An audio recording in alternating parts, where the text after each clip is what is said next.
now we've had a good example or refresher on how to use Max. Let's talk about the main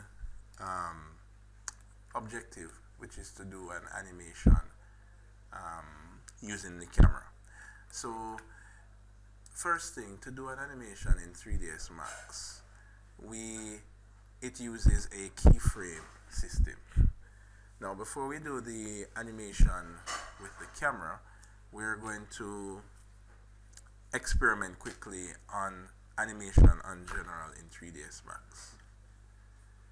So to do this, we're going to draw a simple object. So we're going to go to our create panel, and we're going to create this time a chamfered box, and we're going to click, hold and drag to create that chamfered box, right? And that's what a chamfered box looks like. Now what we want to do is to animate this chamfered box from here to here, right? Now in order to do that, the way how 3ds Max works with animation is we're going to take a clipping of imagine we take an image or a picture of the box in this location, and then when we move the box, we take another picture of the box in this location. And what 3D Max will do is fill in what happens between 1 and 2, right? So 3D Max will say, oh, in order to get from this spot to this spot, the box must have moved along one of these axes to get here. But all we need to do is take a picture or a keyframe at this spot and take a keyframe at this spot, and Max will fill in what happens between this spot and that spot. So let's try that out. Now in order to start recording, we need to enable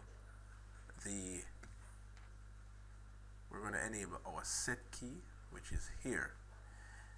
Essentially, enabling a set key is like opening the camera app on your phone. When you're about to do a recording, you open up the camera app and then you have to click the record button. Enabling the set key or auto key, but in this case set key, is the equivalent of opening the camera app, and pressing the create key button, which is this button here, is the equivalent of pressing the picture button on your camera. What we're going to do now is simply now animate this box going from this position to that position. So first, turn on my set key, right? Now Max is ready to animate. Some red bars comes up that kind of gives you this warning message that okay, you're ready to animate. You have opened the camera app on your phone. In this case, you have enabled the set key. Alright, now the first thing we're going to do is go to remove tool, and we're going to position this at the point that we want to start the animation. So I'm going to position this there. Then next I'm going to position what time do I want to start the animation. So this car drives and this car comes, so I want to start the animation about here at about frame 200. So let's say at frame 300 we want this box to be in this location, and we confirm that by pressing the set key. Now once you do that, notice that Max has created a keyframe here recording the fact that at this position in time this object is supposed to be here. Now if we're now going to move forward in time, and we're going to say at right when this vehicle has passed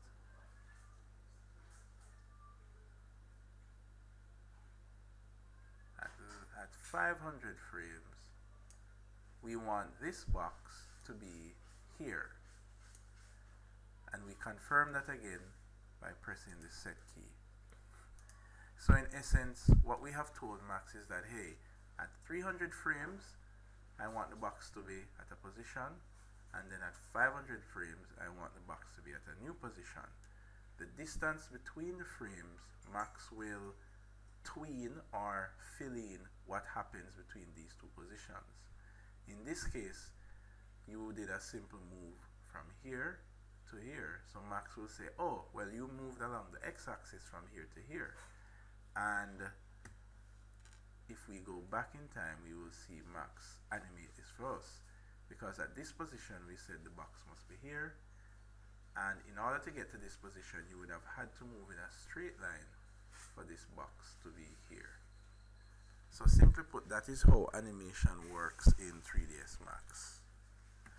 Now what we're going to do is apply this very same concept, but this time to camera movement. Also, don't forget to turn off the set key when you have completed doing your animation. Let's see what that animation looks like.